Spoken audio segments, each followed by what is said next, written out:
রাফায় Israeli আগ্রাসন শুরুর পর দেশে দেশে জোরালো হয়েছে ইসরায়েল বিরোধী বিক্ষোভ। যুক্তরাষ্ট্রের শিক্ষার্থীদের আন্দোলন ছড়িয়ে পড়েছে ইউরোপের অনেক দেশে। স্পেন থেকে আন্দোলনের সবশেষ পরিস্থিতি জানাতে এই মুহূর্তে যুক্ত হচ্ছেন আমাদের সাথে সহকর্মী তৌফিকুর রহমান। চলে যাচ্ছি তার কাছে। তৌফিক, নিশ্চয়ই শুনতে পাচ্ছেন আমাকে। চ্যানেল 24 স্টুডিও থেকে স্বাগত জানাচ্ছি। শুরুতেই যে বিষয়টা জানতে চাইবো আপনার কাছে, যে বেশ কিছুদিন ধরে আমরা দেখেছি যুক্তরাষ্ট্রের বিভিন্ন ইউনিভার্সিটিতে শিক্ষার্থীদের মাঝে ইসরায়েল বিরোধী বিক্ষোভ চলছে এবং সেটি কিছুদিনের মধ্যেই ছড়িয়ে পড়েছে বিভিন্ন দেশে। এখন আমরা বর্তমানে ইউরোপের বিভিন্ন দেশেও এই বিক্ষোভ দেখতে পাচ্ছি। আপনি যদি জানাতেন স্পেনের কি পরিস্থিতি এবং বিভিন্ন দেশ, আশেপাশের দেশগুলোর কি অবস্থা? ধন্যবাদ আপনাকে। আসলে ইউরোপের যুক্তরাষ্ট্রের পরপর আসলে যে বিভিন্ন ইউনিভার্সিটিগুলোতে আন্দোলন শুরু হয়েছে, তার মধ্যে ইউরোপের প্রায় প্রত্যেকটা দেশেই কিছু না কিছু আন্দোলন হচ্ছে। তার মধ্যে নেদারল্যান্ড, বিশেষ করে Netherland, Germany, France, Austria, Sweden, Greece, Switzerland, France, এই দেশগুলোতে বিভিন্ন ইউনিভার্সিটিগুলোতে বিশেষ করে আন্দোলন জোরদার হয়েছে। যেখানে আমি যদি উল্লেখ করি যে নেদারল্যান্ডের ইউনিভার্সিটি অফ আমস্টারডাম, আট্রেশট, ডেলফিও, এই তিনটা ইউনিভার্সিটিতে কিন্তু সেভাবে তুমুলভাবে আন্দোলন শুরু হয়েছে। সেখানে কিন্তু পুলিশি হামলা, পুলিশি প্রতিরোধের মুখে পড়ছে শিক্ষার্থীরা। এবং সেখানে গতকালের যে তথ্য মতে গতকালে কিন্তু গ্রেফতার হয়েছে 169 জন শিক্ষার্থী। তার মধ্যে 4 জন শিক্ষার্থী কিন্তু এখনো আছে, বাকি সবাইকে কিন্তু ছেড়ে দেওয়া হয়েছে। এবং যেটা বলা, পুলিশের পক্ষ থেকে যেটা বলা হয়েছে যে ওই 4 জন শিক্ষার্থী যারা আসলে পুলিশের উপর হামলা করেছিল বলে পুলিশ বিবৃতি দিয়েছে।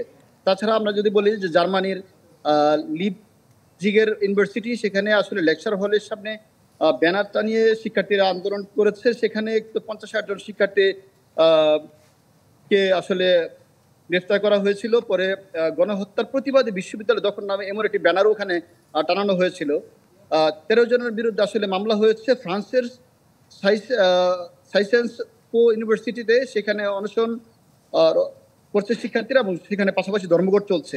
অস্ট্রিয়ার ভিয়েনা ইউনিভার্সিটিতে কিন্তু সেখানে অবস্থান করছে ডজন খানেক শিক্ষার্থী। যেখানে আরো আমি যদি উল্লেখ করি যে সুইজারল্যান্ড, ইউনিভার্সিটি অফ লুজডান, ইউনিভার্সিটি অফ জেনেভা, জুরিক, এখানে আসলে ছাত্র শিক্ষার্থীরা তুমুলভাবে আন্দোলন করছে এবং পুলিশি বাধার সম্মুখীন হচ্ছে।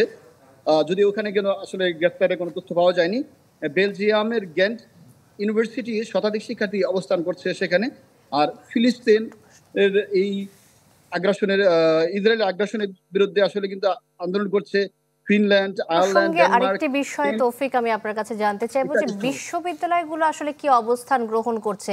তারা কি ছাত্রছাত্রীদের এই আন্দোলনের সাথে একসাথে একাত্মতা প্রকাশ করছে? না, আসলে বিশ্ববিদ্যালয় সেভাবে একাত্মতা পোষণ করছে না। বিভিন্ন বিশ্ববিদ্যালয় আপনি জানেন যে বিভিন্ন বিশ্ববিদ্যালয়গুলিতেও কিন্তু শিক্ষার্থীরা প্রতিবাদ জানাচ্ছে যে ইসরায়েলের সাথে যেই ব্যবসায়িক বা চুক্তি আছে সেগুলি বাতিল করার জন্য আন্দোলন করছে। কিন্তু আসলে সেইভাবে বিশ্ববিদ্যালয়গুলো কিন্তু সেভাবে এখানে একাত্মতা পোষণ করছে না এখন পর্যন্ত তথ্য মতে। তবে এবং তারা কি বাধা দিচ্ছে কিনা ছাত্রছাত্রীদের এই আন্দোলন করতে গিয়ে? বিশ্ববিদ্যালয় থেকে তারা কোনো রকমের বাধার সম্মুখীন হচ্ছে কিনা তৌফিক? আমি ঠিক শুনতে পাচ্ছিলাম না। বলছিলাম যে বিশ্ববিদ্যালয় থেকে ছাত্রছাত্রীরা কোনো রকমের বাধার সম্মুখীন হচ্ছে কিনা আন্দোলন করতে গিয়ে? সেখানে আসলে পুলিশি বাধার সম্মুখীন হচ্ছে।